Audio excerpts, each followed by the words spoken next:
దేవుని స్తోత్రాలు. మీ అందరికి వందనాలు. మనం సంవత్సరం 12వ నెలలో ఈ వారంలోని చేరి ఉన్నాం. దేవుని కృపా కనికరములే ఇంతవరకు చేర్చింది. ఈరోజు వచ్చిన మీ అందరికీ వందనాలు. దేవుడే మిమ్మల్ని నడిపించాడు. దైవ గ్రంథంలో నుండి లూకా సువార్త 1వ అధ్యాయము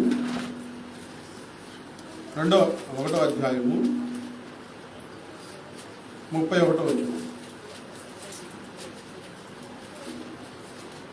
లూకా సువార్త 1వ అధ్యాయము 31వ వచనం. దైవ బైబిల్ గ్రంథాలు ఉన్న వారందరూ తెరిచి చదవండి. ఇదిగో నీవు గర్భము ధరించి కుమారుని కని ఆయనకు యేసు అను పేరు పెట్టుదువు. దేవదూత కన్యకైన మరియను దర్శించి చెప్పిన మాట. ఈ క్రిస్మస్ సీజన్లో అన్ని క్రిస్మస్ ప్రసంగాలు ప్రతి మందిరాల్లో జరుగుతూ ఉంటాయి. ఈ క్రిస్మస్లో లూథరన్ చర్చెస్లో వేగుంజామన ఆరాధన జరిగి తర్వాత ఆగిపోయింది. వేగుంజామనే యేసుక్రీస్తు వారి జననమును గురించిన ప్రవచనాలు, ఆ సందర్భాలన్నీ ధ్యానం చేసుకుంటూ ఉంటారు. మానమందిరంలో కూడా వేగుంజామన ఆరాధన జరగాలని నేను అంత కోరుకుంటా ఉన్నాను. ఈ వేగుంజామన ఆరాధన అనేది ప్రతిరోజు ఉండాల్సిన విషయం. ఆ దినాలలో యేసు ప్రభు వారు కన్యక గర్భాన పుడతాడని చాలామంది వివాహం చేసుకోకుండా ఎదురు చూస్తూ ఉన్నారు. యేసు ప్రభు వారు జన్మము గురించి బైబిల్ గ్రంథంలో ఆయన పుట్టక మునుపే దాదాపు చాలా ప్రవచనాలు ఉన్నాయి. చాలామంది భక్తులు చెప్పారు ఆయన ఈ భూమి మీద జన్మిస్తాడని. అందులో ప్రధానమైన ప్రవచనం ఇదిగో కన్యక గర్భము ధరించి కుమారుని కనును. చాలా ప్రాముఖ్యమైన విషయం. ఆ సమయం వచ్చినప్పుడు మరియా తన గదిలో ఒంటరిగా ఉన్నప్పుడు, ప్రార్థన చేసుకుంటూ ఉన్నప్పుడు దేవదూత వచ్చి పలకరించి, దయాప్రాప్తురాలా నీకు శుభము అని చెప్తారు. శుభవచనం, నీవు మంచి మాట అన్నప్పుడు మంచి మాట వినాలని ఆతృత మొదలవుతుంది. ఎవరికైనా సరే వస్తుందా? ఆశ మొదలవుతుంది. అలాగే మరియ కూడా ఎదురు చూస్తూ ఉంటే వెంటనే నీవు గర్భము ధరించి దేవుని వల్ల, మరియా భయపడకము, దేవుని వల్ల నీవు కృప పొందితివి. ఇదిగో నీవు గర్భము ధరించి కుమారుని కని ఆయనకు యేసు అను పేరు పెడతావు. వివాహం నిశ్చయమైందిలే కానీ వివాహం అవ్వల. అప్పుడు మరియకు భయం వేసి, నేను పురుషుని ఎరుగని దానినే ఎలా జరుగుతుందనంటే పరిశుద్ధాత్మ నిన్ను కమ్ముకును, దేవుని శక్తి నిన్ను ఆవరించి నీవు గర్భము ధరిస్తావు. ఈ సంగతులతో ఈ నెలంతా వర్తమానాలు ఉంటాయి. ఇందులో ఈరోజు ఒక ప్రత్యేకమైన వర్తమానం ఏంటంటే, నీవు కుమారుని కని గర్భము ధరించి కుమారుని కని ఆయనకు యేసు అను పేరు పెడతావు. దేవదూత తెచ్చిన వర్తమానం ఏంటంటే, కన్యక మరియకు నీవు కుమారునిగా అంటావు, యేసు అను పేరు పెడతావు, ఆయన గొప్పవాడై సర్వోన్నతుని కుమారుడు అనబడును. ఇంకా కొన్ని విషయాలు చెప్తారు. ఈరోజు వర్తమానం యేసు ప్రభు వారు వచ్చే వరకు మెస్సయ్య పుడతాడు అనే ప్రచారం ఉండేది. చెప్పండి, ఎవరు? మెస్సయ్య పుడతాడు అనే ప్రచారం బాగా ఉండేది. యేసు అనే పేరు ఎవరికి తెలియదు. యెహోవా నామమున దేవుని ఆరాధన జరుగుతూ ఉండేది. యెహోవాను ఆరాధిస్తూ ఉండేవారు. ఇప్పుడు దేవదూత ఓ క్రొత్త పేరు తీసుకొని వచ్చారు మరియ దగ్గరికి. ఆ పేరేంటి? యేసు. అంటే రక్షకుడు. దేవుడే నిర్ణయించి దేవదూతకు చెప్పి దేవదూత ద్వారా మరియ దగ్గరకు వర్తమానం తీసుకొచ్చారు. యేసు పేరేంటి? యేసు అంటే రక్షకుడు. మరి ఒక చోట ఆయన తన ప్రజల పాపముల నుండి ఆయనే రక్షించుకున్నాను కనుక ఆయనకు ఇమానుయేలు అని పేరు పెడతారు. ఇమానుయేలు అంటే దేవుడు మనకు తోడై ఉన్నాడు. మరి ఒక చోట క్రీస్తు అని శబ్దం వస్తుంది, ఆ పేరు పలకబడుతుంది. క్రీస్తు అంటే అభిషక్తుడు, దేవుని చేత అభిషేకించబడిన వాడు, మనలను రక్షించేవాడు, మనకు తోడుగా ఉండే దేవుడు. ఇందులో కులమత భేదాలు ఏమి లేవు. ప్రజలందరకు ఈ పేరు ఎవరు పెట్టారు చెప్పండి? ఇప్పుడు ఎవరు పెట్టారు? ఇప్పుడేగా చెప్పింది. అట్లా రావాలి. ఇవాళ వచ్చిందాం వస్తాను. చెప్పండి ఎవరు పెట్టారు పేరు? వాడు అట్లా కూర్చుంటే ఏమర్థమైంది? ఈ పేరు ఎవరి దగ్గర నుంచి వచ్చింది? దేవుని దగ్గర నుంచి వచ్చింది. మనుషుల ఊహలలో కూడా లేనిది, మనుషులు ఎవరు అనుకోనిది. ఎందుకు దేవుడు ఆ పేరు పెట్టారంటే ఈ మనుషులందరినీ రక్షించడానికి ఆయన తండ్రి సన్నిధిలో నుంచి ఈ భూమి మీదకు వస్తూ ఉన్నాడు కనుక. ఈయన రక్షకుడు. ప్రతి పేరుకు ఒక అర్థం ఉంటుంది. సింహాసనాసీనుడై మహావృద్ధుడై నడుము మొదలుకొని పైకి అగ్ని జ్వాలామయమై, నడుము మొదలుకొని క్రిందకి అగ్ని జ్వాలామయమై, సమీపింపరాని తేజస్సులో దేవదూతలు కూడా చూడలేనంత మహిమలో ఉన్న దేవుడు. ఆయన వాక్కు అయిన యేసుక్రీస్తు వారిని ఈ భూమి మీదకు పంపిస్తూ నామకరణం ఆయన చేశారు. యేసు. చెప్పండి ఏంటది? యేసు. దేవదూత ఎప్పుడు వర్తమానం తీసుకొచ్చారో ఆ వర్తమానం మరియ మనసులో ఉంది. యేసుప్రభు వారు జన్మించిన తర్వాత ఆయనకు యేసు అను పేరు పెట్టారు. ఇప్పుడు మరలా చెప్పండి, ఈ పేరు ఎవరు పెట్టారు? ఎవరు పెట్టారు? మనుషులు పెట్టిన పేరు కానే కాదండి, దేవుడు పెట్టిన పేరు అది. దేవదూతలు కూడా కాదు, దేవుడు మనసులో వచ్చిన పేరు అది. ఈ భూమి మీద మనుషులలో జరిగే సంగతులు ఏంటంటే మనిషి రూపాన్ని పెట్టి ఒక పేరు పెడతారు. తాత ముత్తాతల వంశంలో ఉన్న వారి పేరు పెడతారు జ్ఞాపకార్థంగా. అమ్మ ఒక పేరు అనుకునిద్ది, నాన్న ఒక పేరు అనుకుంటాడు, అమ్మమ్మ ఒక పేరు అనుకునిద్ది, తాతయ్య ఒక పేరు అనుకుంటాడు. ఈ పేరు పెట్టాలంటే ఈ పేరు పెట్టాలని వాదన జరిగింది.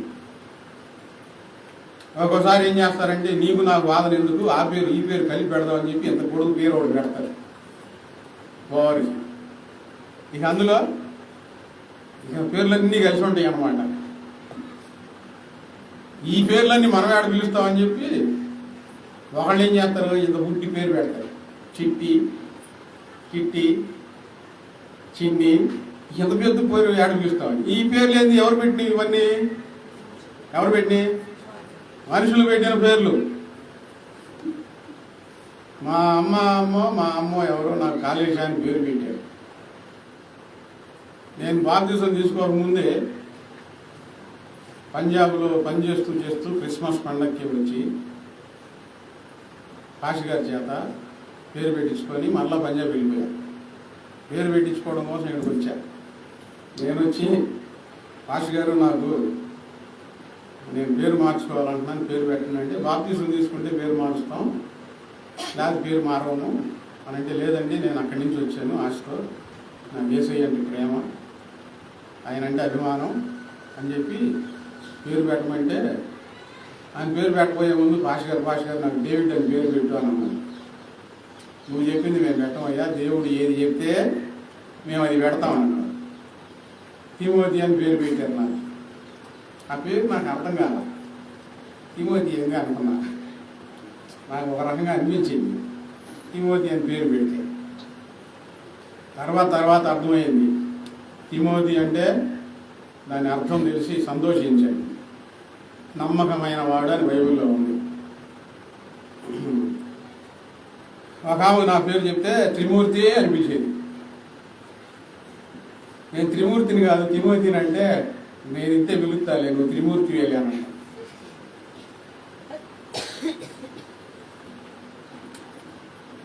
ఇట్లా మనుషుల కుటుంబాలలో ఈ సన్నివేశాలు జరుగుతూ ఉంటాయి.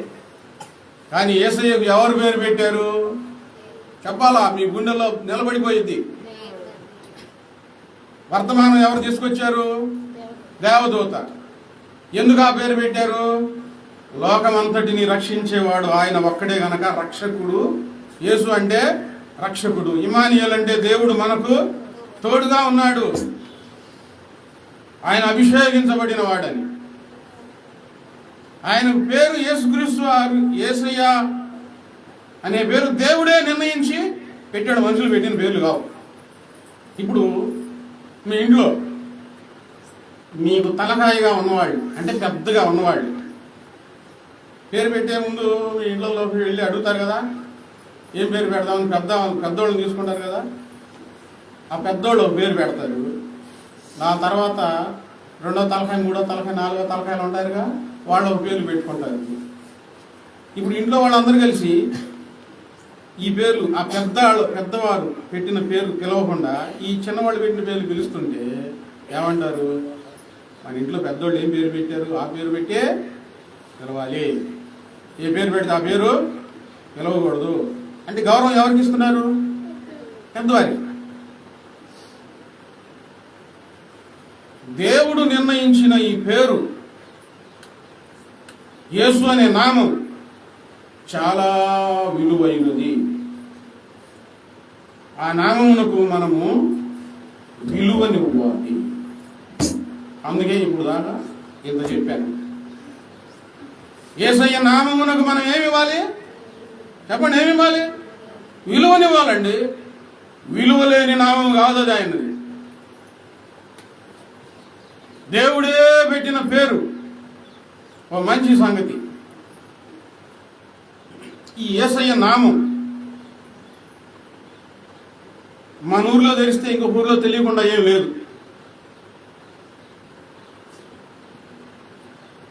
మన దేశంలో ఆచారాల ప్రకారం కొంతమంది దేవతల పేర్లు ఇక్కడ కొంతమందికి తెలుసు, పక్క జిల్లాలో కూడా తెలియదు. మళ్ళీ మన దేశంలో కొన్ని తెలిసిన పేర్లు వేరే దేశాల్లో తెలియవు. కానీ యేసయ్య నామం ప్రపంచమంతా మారుమ్రోగుతా ఉంది. ఎందుకు? అది దేవుడు పెట్టిన పేరు, దేవుడు నిర్ణయించిన పేరు. ప్రపంచం అంతా మారుమోగుతుంది. యేసయ్యను ఆరాధించే హృదయాలలో మారుమోగుతుంది. యేసయ్యను ద్వేషించే వారి నోట కూడా మారుమోగుతుంది. ద్వేషించే వాళ్ళ నోట కూడా మారుమోగుతా ఉంది. మీరు వింటున్నారు, నేను వింటున్నాను. యేసయ్యను ఆరాధించే వాళ్ళన్నా ఒక్కోసారి ఆయన నామస్మరణ, ఆయన నామం యొక్క జ్ఞాపకం మర్చిపోతారేమో కానీ యేసయ్యను ద్వేషించే వాళ్ళు ఉండారు కదా, వీరి నోట మాత్రం మాటి మాటికి మార్పు రోగుతానే ఉందండి. ఈ మధ్య కొత్త మనుషులు పుట్టుకొచ్చారు. చిన్నప్పుడు రాక్షసులు అనేవాళ్ళు, వాళ్ళు ఎక్కడ ఉంటారో పెద్దయిన తర్వాత చూడాలి ఎక్కడైనా అనుకునేవాళ్ళం.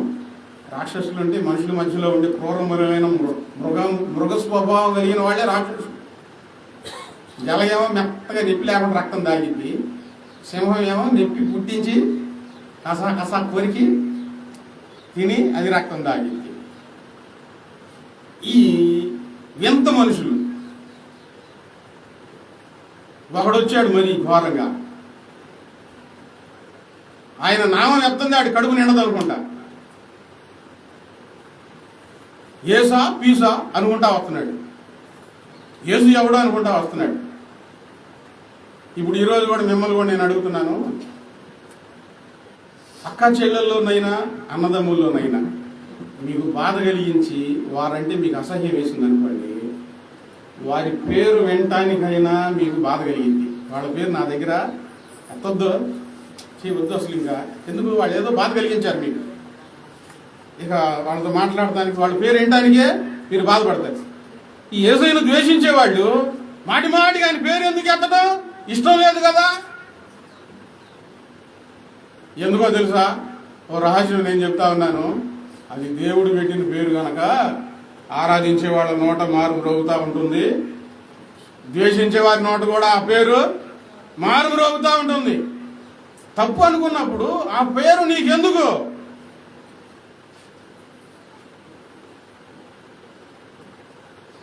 దాని జోలి నీకెందుకు? యేసయ్య నామం స్మరించకుండా అసలు ఈ భూమి మీద జీవమే లేదండి, జీవమే లేదు. నా మాటలు బాగా అర్థం చేసుకోండి. ప్రసంగాల్లో చాలా రకాలు ఉన్నాయి, సైకాలజికల్ ప్రసంగాలు ఉన్నాయి, అవి అప్పుడు కాసేపు ఇట్లా ఆకర్షించేస్తాయి. దైవ సంబంధమైన చరిత్రకు సంబంధమైన ప్రసంగాలు ఉంటాయి, అవి ఆశ్చర్యాన్ని కలిగిస్తూ ఉంటాయి.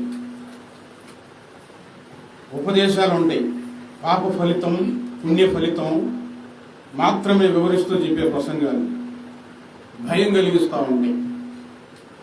కొన్ని ప్రసంగాలు కొంతమందిని ఉత్తేజపరుస్తూ ఉంటాయి. నా వర్తమానాలు ఏంటంటే దైవత్వం గురించి, దేవుని గురించి పూర్తిగా తెలుసుకొని దేవునికి అంకితం అవ్వాలి. కొంతమంది కూర్చొని ఈరోజు వాక్యం బాగుంది, ఈరోజు వాక్యం బాగలేదు అనుకునేవాళ్ళు ఉంటారు, బాగుంది అనుకునేవాళ్ళు ఉంటారు, బాగలేదు అనుకునేవాళ్ళు ఉంటారు. నేను ఒక మాట అడుగుతున్నాను, వాక్యం బాగా ఉండాలి అనుకునే కోరుకునే నీవు నీ జీవితాన్ని దేవునికి ఎంత అంకితం చేశావు? ఎందుకు అడుగుతున్నాను? వాక్యం బాగా ఉండాలి, చెప్తే నువ్వు వినాలి.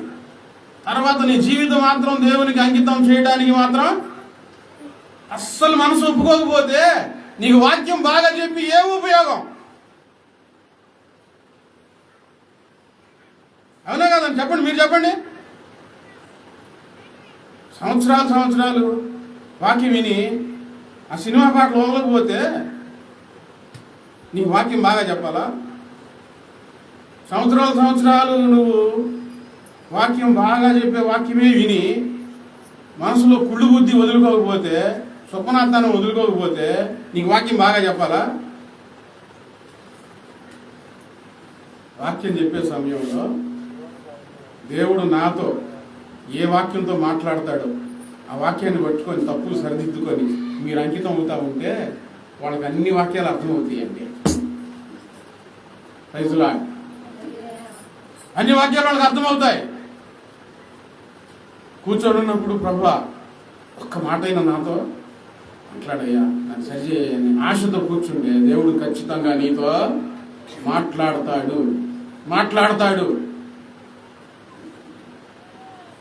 యేసయ్య నామము ప్రబలిపోయింది. ఏ మూలకి వెళ్ళినా, ఏ చోటకు వెళ్ళినా యేసు యేసు యేసు యేసు. ఎందుకు చెప్పండి? అది ఎవరు పెట్టిన పేరు? దేవుడే పెట్టిన పేరు అండి అది. అందుకే ఆయన నయం మారుమవుతూ ఉంటుంది. నేను పాట రాసుకున్నాను, రికార్డ్ చేయడానికి సరిగ్గా సహకారం లేక, స్తోమత లేక అలాగే మనసులో పాడుకుంటా ఉన్నాను. ఇక్కడ రాజేశ్వరుడు ఇంట్లో ఉన్నప్పుడు డాబా మీద కూర్చొని రాసుకున్న పాట. కీర్తనీయమైన నీ నామమెల్లప్పుడు పాడుకుందును నా యేసయ్యా, కీర్తనీయమైన కీర్తనీయమైన నీ నామమెల్లప్పుడు పాడుకుందును నా యేసయ్యా స్మరించుచు స్తుతించుచు కీర్తించుచు ఘనపరచుచు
అణువులో ఆ నామం ధ్వనించాలి. నాలుకల మీద కాదు, పెదవుల మీద కాదు. నాలుకల మీద పెదవుల మీద కాదు, అణువులో. ఈ వాహనం తెచ్చినప్పటి నుంచి ఒక సంగతి బాగా గమనించాలి. బాగా బాధ కలిగినప్పుడు, భారం ఎక్కువైనప్పుడు వారు ఆరాధించుకునే దేవుని పేరు స్మరించుకోవడం మనిషికి అలవాటు. భారం ఎక్కువైంది. ఆటో ఎక్కేటప్పుడు భారం ఎక్కువైంది కదా, కొంచెం మోకాళ్ళు కదలవు కదా. అలా ఎక్కి అడుగు పెట్టేటప్పుడు యేసయ్యా అంటున్నారు. ఆ ప్రాణం ఉలిక్కి పడింది. అమ్మ, నా దేవుని నామం అని. అట్లా ఎంతమందో యేసయ్య గుర్తుకొచ్చాడు. యేసయ్య మీద ఈ భారం, అటు ఎక్కి భారం ఎవరి మీద వేసారు ఇప్పుడు? యేసయ్య. ఒక్క మాత్రం ఒకరోజు ఖాళీగా వస్తూ ఉంటే పరిగెత్తుకుంటే అయ్యా ఆపై అంటే ఆమె కూడా కొంచెం పెద్ద వయసు ఆటో ఎక్కలేక నారాయణ ఎప్పుడు యేసయ్య అని వినపడేదే. ఇప్పుడు ఏంది ఈ మాట? ఆమె ఆరాధన అదేమో. అయితే ఒక్కసారి మాత్రమే వినపడిందండి. ఎక్కువసార్లు ఎవరి పేరు వినపడింది?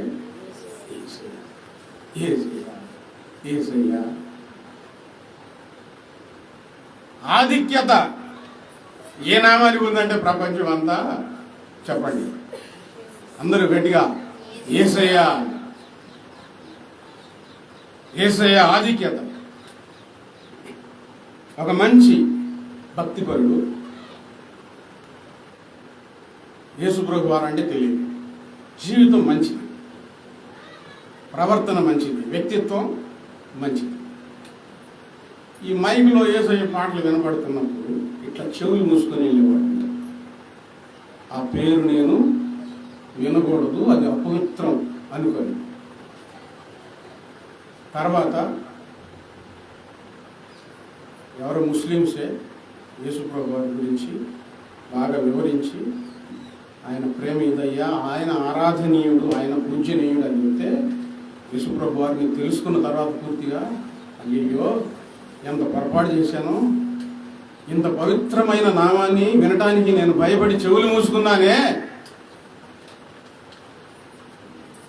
అని ఆయన చాలా మంచి సేవ జరిగించాడు.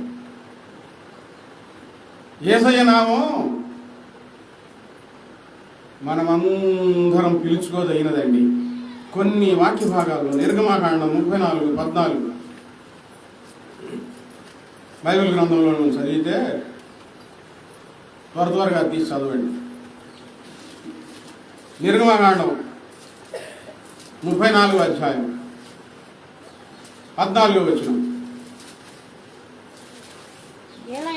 ఏలయనగా వేరొక దేవునికి నమస్కారం చేయవద్దు. ఆయన నామం రోషం గల యెహోవా. రోషము కలిగిన నామం ఆయన నామం. ఏ నామం ఆయన నామం? రోషం కలిగిన నామం. నువ్వు వేరొక దేవునికి ఎట్లా అనుకుంటే ఎవరి పాపం వస్తుంది?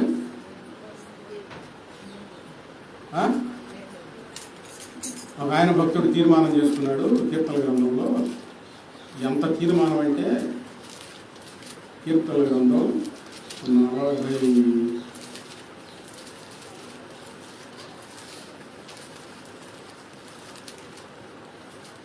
4వ అధ్యాయం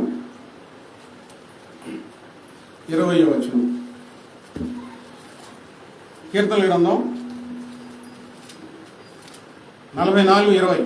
మా దేవుని నామము మేము మరచి ఉన్న ఎడల అన్య దేవతల తట్టు.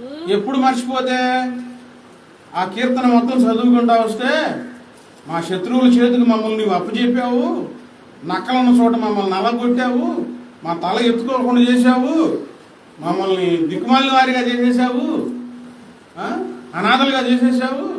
ఇంత జరిగిన మా దేవుని నామం మేము మరచి ఉన్న ఎడల దేవుని దగ్గరకు వచ్చి అన్ని మేలు జరుగుతా ఉంది ఏసయ్యా అంటారు. ఏదైనా దేవుడు కావాలని కొంచెం శ్రమంలో నడిపించి పరీక్షించాలని ఇబ్బందులకు గురి చేస్తే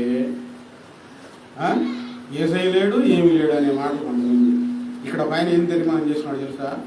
ఎంత శ్రమ అయినా ప్రభువా, ఎంత బాధ అయినా సరే ఆ కీర్తన అంతా చదువుకోండి, ఎంత నలగొట్టినాను నన్ను, నీ నామం మాత్రం నేను మర్చిపోను. మా దేవుని నామం మరిచిన ఎడల అన్య దేవతల తట్టు మా చేతులు సాగిన ఎడల ఏదో నువ్వు సాయం చేయట్లేదు, నువ్వు అన్న సాయం చేయి, నీ దగ్గరికన్నా వస్తాం అనుకునేవాళ్ళు ఉన్నారు. అలా చేస్తే హృదయ రహస్యములు ఎరిగిన దేవుడు అది తెలియదా? ఆ సంగతి ఎంత తీర్మానం కావాలి? దేవుని నామాన్ని మనం ఎన్నడు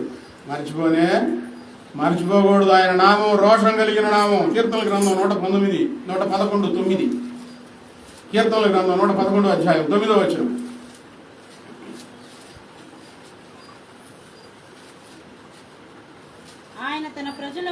ఆయన తన ప్రజలకు విమోచనము కలుగజేయవాడు.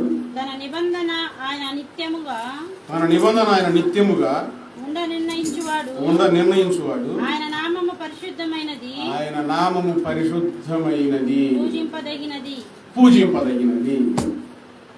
ఏ నామం అండి? ఆయన నామం పరిశుద్ధమైన నామం అండి. భూమి మీద ఎవరికి ఎన్ని పేర్లున్నా, ఎంత పొడుగు పేర్లున్నా, రకరకాల అందరమైన సుందరమైన పేర్లున్నా, ముద్దు పేర్లున్నా, చెడ్డ పేర్లున్నా,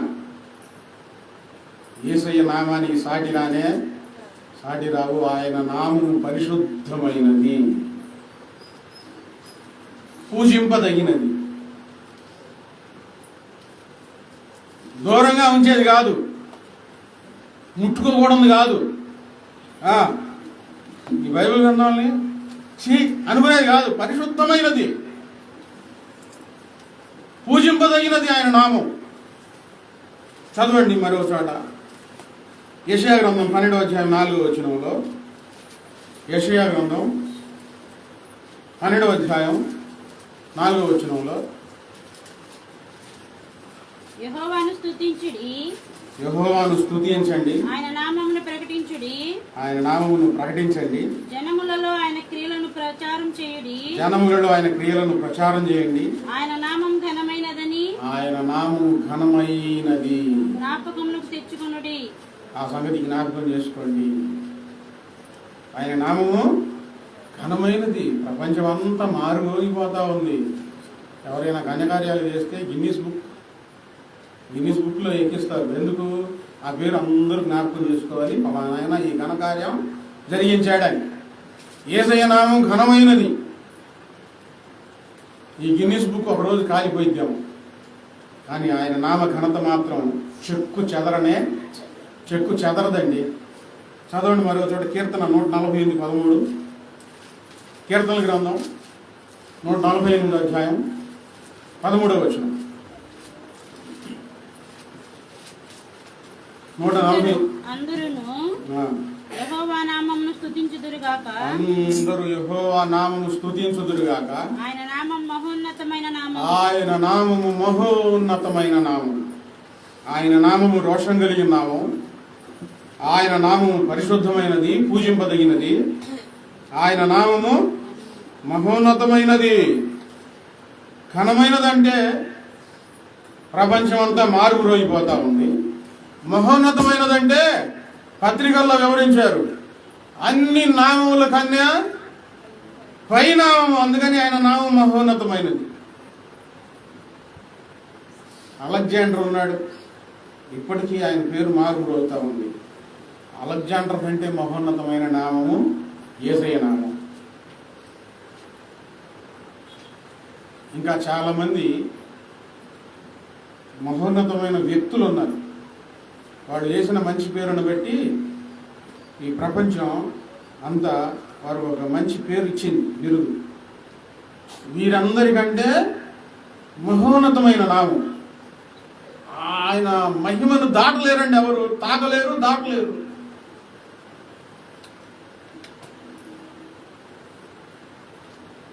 అపోస్తలుల కార్యములు 10:43. క్రొత్త నిబంధనలో అపోస్తలుల కార్యములు 10వ అధ్యాయం 43వ వచనం.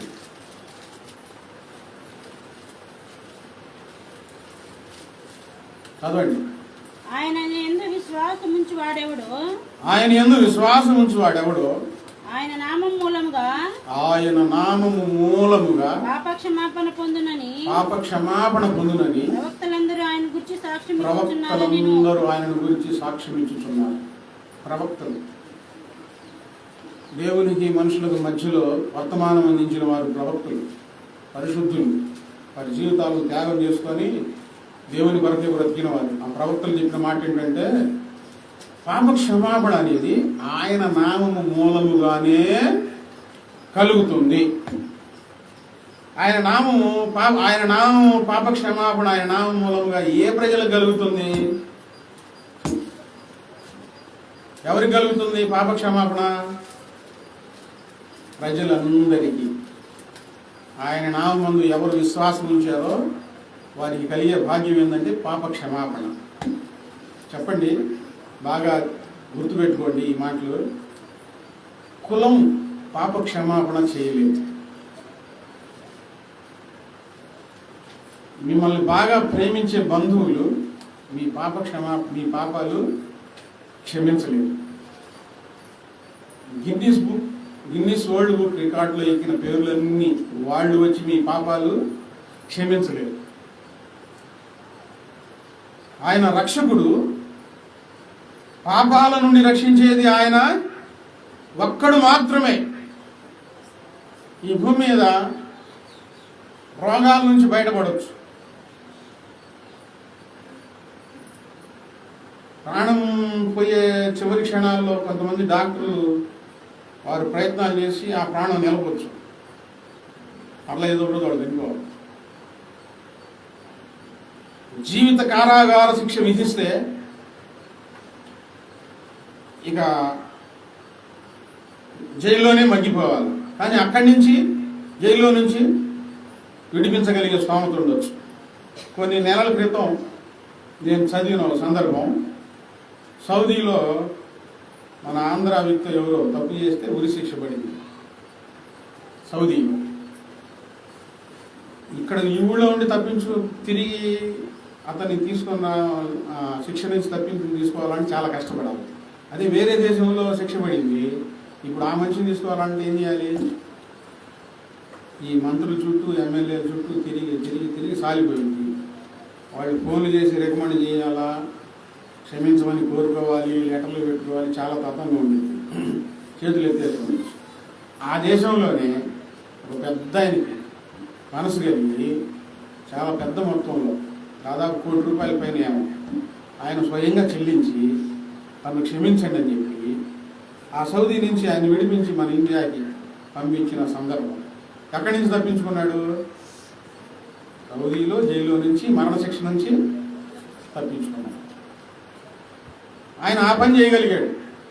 పెద్ద మనుషుల్ని డబ్బులు ఖర్చు పెట్టి, ఇప్పుడు చాలామంది దాతలు 80 లక్షలు అవుతాయి, 20 లక్షలు అవుతాయి, 30 లక్షలు అవుతాయి ఆసుపత్రిలో అంటే దాతలు ముందుకు వచ్చి సహాయం చేసి ఆ రోగం నుంచి విడిపించగలుగుతున్నారు. కానీ పాపం నుంచి వాళ్ళు విడిపించలేరు. పాపాల నుంచి విడిపించే నామం ఒక్కటే. ఏ నామం అది? యేసయ్య నామం. తన్నెందరూ అంగీకరించుదురో వారందరూ దేవుని పిల్లలు అగునట్లుగా ఆయన అనుగ్రహించును. ఆయన నామముందు విశ్వాసం ఉంచు వారందరూ ఎవరైనా.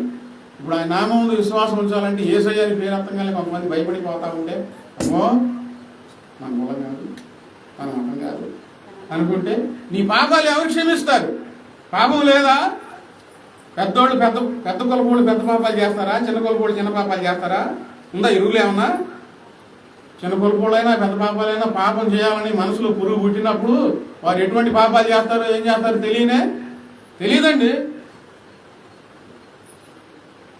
పాపాలు క్షమించబడకపోతే పరలోక రాజ్యం లేనే లేదు. యేసుక్రీస్తు వారు పాపాలు క్షమించడానికి యేసయ్య నామాన్ని ధరించి ఈ లోకానికి ఆయన వచ్చారు. పాపాలు క్షమించడానికి ఆయన దగ్గరికి వచ్చి మనం పాప క్షమాపణ పొందాలి. పాపాలు క్షమించే నామం ఒక్కటే. చెప్పండి, ఎవరది? యేసయ్య నామం మాత్రమే. నీ పాపాలన్నీ తీసివేయబడాలంటే నాలో పాపం లేదని ఎవరు చెప్పలేరు. పాపాలు క్షమించే నామం ఆయన నామం. అందుకే ఆయన నామం అన్ని నామముల కన్నా ఈ నామం అయింది. ఇప్పుడు మనం ఏం చేయాలి? సత్యాన్ని తెలుసుకోవాలి. చదవండి. రూతు గ్రంథం 4:14.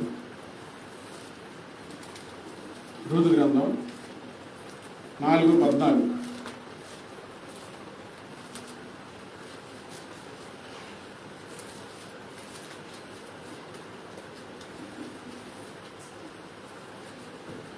ఈ దినమున నీకు బంధువుడు లేకుండా చేయని యెహోవా స్తుతి నొందును గాక. ఆయన నామం ఇశ్రాయేలీయులలో ప్రకటింపబడును గాక. ఇప్పుడు ఆయన నామాన్ని మనం ఏం చేయాలంటే ఆయన నామం ముందు విశ్వాసం ఉంచాలండి. అనుమానపడకూడదు, చిన్న చూపు చూడకూడదు, కించపరచకూడదు. ఆయన నామం విశ్వాసం ఉంచాలి. కులం కాదు ముఖ్యం, సమాజం కాదు ముఖ్యం, నీ పాపాలు క్షమించబడటం ముఖ్యం. పాప క్షమాపణ పొందుకుంటే ఎంత ఆనందమో పొందుకున్న వారికి అర్థమవుతుంది. నీ పాపాలు క్షమించబడాలంటే ఆయన నామం విశ్వాసం ఉంచాలి. ఆయన నామం ఎవరు పెట్టారు? దేవుడు పెట్టిన పేరు అది. ఆయన మన కొరకు ఈ భూమి మీదకి వచ్చిన నామం ఆయన నామం. విశ్వాసం ఉంచాలి, ఆయన నామాన్ని ప్రకటించాలి. నోటి మూసుకొని ఉండకూడదు. చెప్పండి, ఏం చేయాలి? ఆయన నామాన్ని ప్రకటించండి. ఇశ్రాయేలీయులలో ఆయన నామం ప్రకటించబడును గాక. యెషయా గ్రంథంలో మనం ఇందా చదువుకున్న సందర్భంలో 12:4 కూడా ఆయన నామాన్ని మీరు ప్రకటించండి. మొన్న ఒక ఆమె కొంచెం పెద్ద వయసు ఆమె, ఒక అమ్మాయికి వాళ్ళ అబ్బాయి బాగా లేకపోతే చెప్తా ఉంది, అమ్మ ఆయన భూమి ఆకాశాలు చేసిన దేవుడమ్మా, మనందరినీ పుట్టించిన దేవుడమ్మా, ఆయన ఆశ్రయించు, ప్రార్థన చేసుకో, నీ బిడ్డ బాగవుతాడు అని చెప్తుంది. ఎవరు చెప్పారు అలా చెప్పమని? ఆ మనసులో ఆయన నామం యొక్క రుచి తెలిసి, ఆయన నామం యొక్క గొప్పతనం తెలుసుకొని, ఆయన మహిమను, ఆయన బలమును తెలుసుకొని మౌనంగా ఉండట్లా. ఎవరు చెప్పమల్లా. దేవుని నామం ప్రకటిస్తూ ఉంటే దోషంలు వస్తాయి, నిందలు వస్తాయి, కానీ ప్రకటించగా మానకూడదు. చెప్పాలి. ఆయన నామం ప్రకటిస్తూ ఉంటే కొంతమంది జీవితాలు బాగుపడతాయి, వెలుగు కలుగుతుంది వారికి. నా ఎందుకులే ఎవరు ప్రకటించరంటే జీవితం సరిలేని వాళ్ళు దేవుని నామాన్ని ప్రకటించరు. ముందు నీ సంగతి చూసుకో అంటారు. అందుకని భయం. చెప్పాలంటే దేవుని గురించి చెప్పాలంటే అది భయం. హృదయంలో పరిశుద్ధత లేని వాళ్ళు దేవుని నామం గురించి చెప్పాలంటే భయం. దేవుని నామాన్ని ప్రకటించాలి.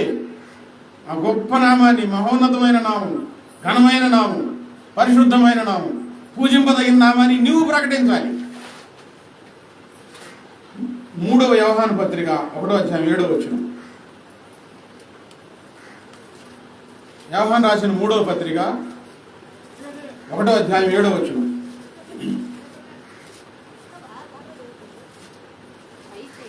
అయితే యోహాను రాసిన 3వ పత్రిక 1వ అధ్యాయం 7వ వచనం. వారు నీ ప్రేమను గురించి సంఘం ఎదుట సాక్ష్యం ఇచ్చిరి. వారు అన్య జనుల వలన ఏమీ తీసుకొనక ఆయన నామం నిమిత్తము బయలుదేరిరి గనుక దేవునికి తగినట్టుగా నీవు వారిని సాగనంపు. ఇక్కడ ఎందుకు చెప్తున్నారంటే దేవుని నామం గుర్తెరిగిన వారు ఆయన ప్రకటించడానికి ఆయన నామం నిమిత్తం బయలుదేరతారండి బయటికి. నేను ఒక్కడే కాదు వాక్యం చెప్పేది. ఇక్కడ విన్న వాక్యం మీరు ఆచరించి, పాటించి, మీ హృదయంలో భద్రపరుచుకొని, మీరు కూడా బయటికి వెళ్ళి బైబిల్ పట్టుకొని తలుపు తట్టి, అమ్మా ఇదిగో మన దేవుడు గొప్పవాడు, ప్రేమించే దేవుడు, మన కోసం ప్రాణం ఇచ్చిన దేవుడు, ఈ మాటలు చెప్పలేరా? చదువు కావాలా? ప్రార్థనకు రండి. మీ ప్రార్థనకు వెళ్ళేవాడు సంగతులన్నీ మాకు తెలుసులే అన్నారనుకోండి. ప్రార్థనకు వెళ్ళేవాడిని చూడబాకండి. ఎవరు చూడండి? ఆయన నామాన్ని చూడండి. ఆయన వెలుగులో ఉన్నవాడు, ఆయన పరిశుద్ధుడు, ఆయన బట్టి రండి. దేవుని నామం నిమిత్తం బయలుదేరాలి. ఇప్పుడు నాకెందుకు ఈ ప్రయాసాన్ని ఏమైనా కూడబెట్టుకోవడానికి? దేవుని నామం నిమిత్తం బయలుదేరిన వారెవ్వరూ ఈ భూమి మీద ఏమీ దాచిపెట్టుకోలేదండి. నిజంగా చాలామంది పాస్టర్లు వాళ్ళ బ్యాంక్ బ్యాలెన్స్లు స్వతహాగా వారికి ఏమీ ఉండవు. చాలామంది అపోహ ఏంటంటే దేవుని పేరు చెప్పుకొని బతుకుతున్నారు. వీళ్ళు నిజమే, కొంతమంది దేవుని పేరు చెప్పుకొని బతుకుతున్నారు. దేవుని నామం నిమిత్తం బయలుదేరల వాళ్ళు వాళ్ళ పాపులేషన్ కోసం, వాళ్ళ బ్రతుకు తెరువు కోసం వచ్చిన వాళ్ళు ఉన్నారు. దేవుని నామం నిమిత్తం బయలుదేరాలి. దేవుని నామం నిమిత్తం. ఇంట్లోనే కూర్చొని ఉంటే మగ్గిపోతాం, మురిగిపోతాం.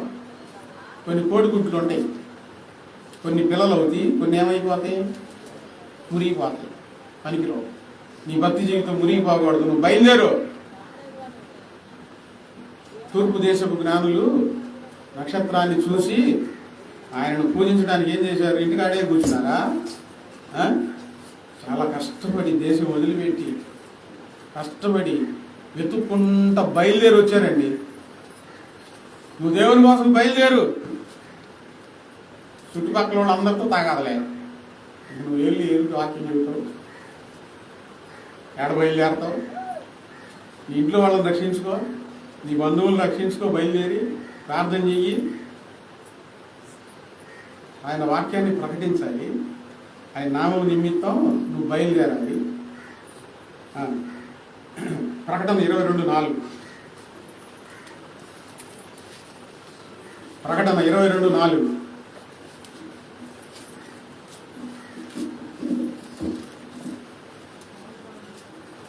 ఆయన దాసులు ఆయనను సేవించుచు ఆయన ముఖ దర్శనం చేయుచుందురు ఆయన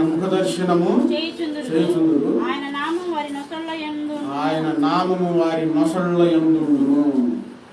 ఘనమైన ఆయన నామం, రోషం కలిగిన ఆయన నామం, మహోన్నతమైన ఆయన నామం, పరిశుద్ధమైన ఆయన నామం, పూజింపదగిన ఆయన నామం. ఎవరైతే ఆయన నిమిత్తం బయలుదేరతారో వారి నొసళ్ళ యందు ఆయన నామం ఉంటుందండి.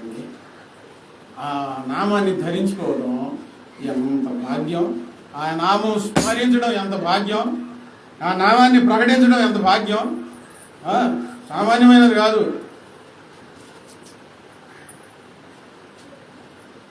సినిమా యాక్టర్ల పేర్లు పెట్టుకుంటారు ఆశపడి.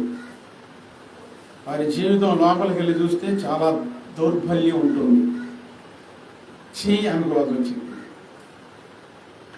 రాజకీయ నాయకుల అభిమానంతో వారి పేర్లతో ఇల్లు నిండుండింది. కానీ వాడు మిమ్మల్ని ఆదరించలే. ఎప్పుడో వాళ్ళకి గుర్తుకొచ్చినప్పుడు, వాళ్ళకి అవసరం వచ్చినప్పుడు, నా తమ్ముడా, మా అక్క, మా చెల్లెలు అనుకుంటా వస్తారు. వాళ్ళ నామాన్ని స్మరిస్తూ ఉంటారు. కానీ యేసయ్య నామం పరిశుద్ధమైనది, పూజింపదగినది, మహోన్నతమైనది, రోషం కలిగిన నామము, అన్ని నామముల కంటే పై నామము. ఈ నామం ఎవరి నొసళ్ళ యందు ఉండాలి? మన నొసటి యందు ఉండాలండి. ఆయన నామస్మరణతో హృదయం మారుమోగిపోతా ఉండాలి. నా అణువణువు పలికే యేసునామమే నా హృదయాలయానాది మారు మ్రోగుచుండెనే. నా అణువణువు పలికే యేసునామమే నా హృదయాలయానాది మారు మ్రోగుచుండెనే. యేసునామమే నా జీవనాధారము, యేసునామమే నా ఆనందగానమే. ఆయన నామమే, యేసయ్య నామమే హృదయంలో మారు మ్రోగుతా ఉండాలి. మన భక్తి జీవితంలో ఆ మాటలు ఈ మాటలు కాదు, చెడ్డ మాటలు కాదు, పిచ్చి పిచ్చి ఆ మాటలు కాదు. యేసయ్య నామము అనుక్షణం మన హృదయ ఆలయంలో మారు మ్రోగుతా ఉండాలా. ఎవరికి ఇది సాధ్యమవుతుంది? పాప జీవితాన్ని విడిచిపెట్టి బాగా వాక్యం చదువుకొని ఆయన నామం యొక్క విలువ తెలుసుకున్న వారి జీవితాల్లో ప్రతి క్షణం స్మరించకుండా, మాట్లాడకుండా, ప్రకటించకుండా ఉండలేరండి. ఉండలేరు అసలు. రోమీయులకు రాసిన పత్రిక 2:24 చివరిగా, రోమా పత్రిక 2:24.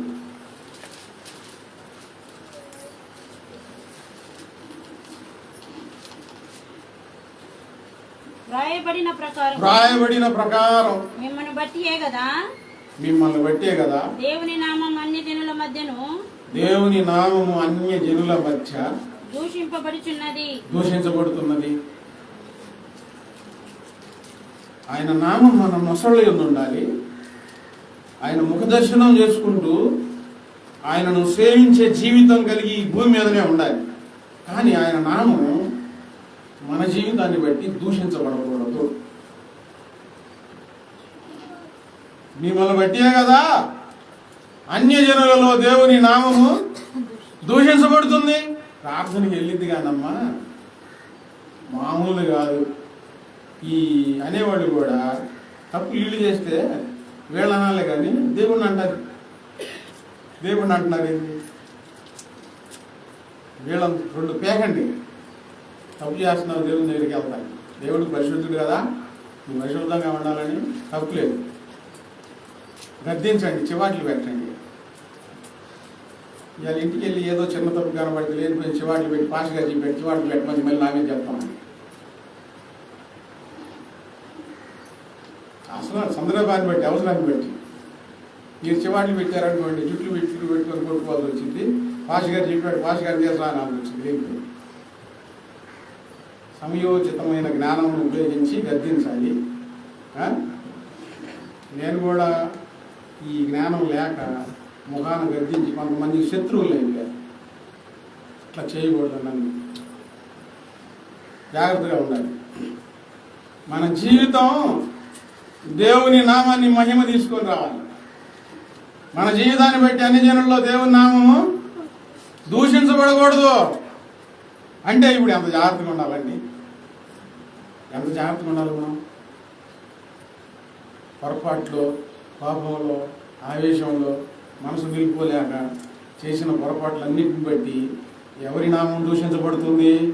మిమ్మల్ని బట్టే కదా అన్య జనుల్లో దేవుని నామము దూషించబడుతుంది. మనం ఆయన నామము నిమిత్తం, యేసుక్రీస్తు వారు చెప్పారు, నా నామము నిమిత్తము జనులు మిమ్మల్ని హింసించి, దూషించి, అబద్ధముగా చెడ్డ మాటలెల్లా పలుకున్నప్పుడల్లా మీరు సంతోషించి గంతులు వేయండి, పరలోకమందు మీ ఫలము గొప్పదగును. ఆయన నామం నిమిత్తం బయలుదేరి ఆయన నామాన్ని ప్రకటిస్తూ ప్రాణం పోయినా పర్వాలేదండి, ప్రాణం పోగొట్టుకున్నా పర్వాలేదు. తప్పు చేసి దేవుని నామానికి ఘోషణ అలాగే చేయకూడదు.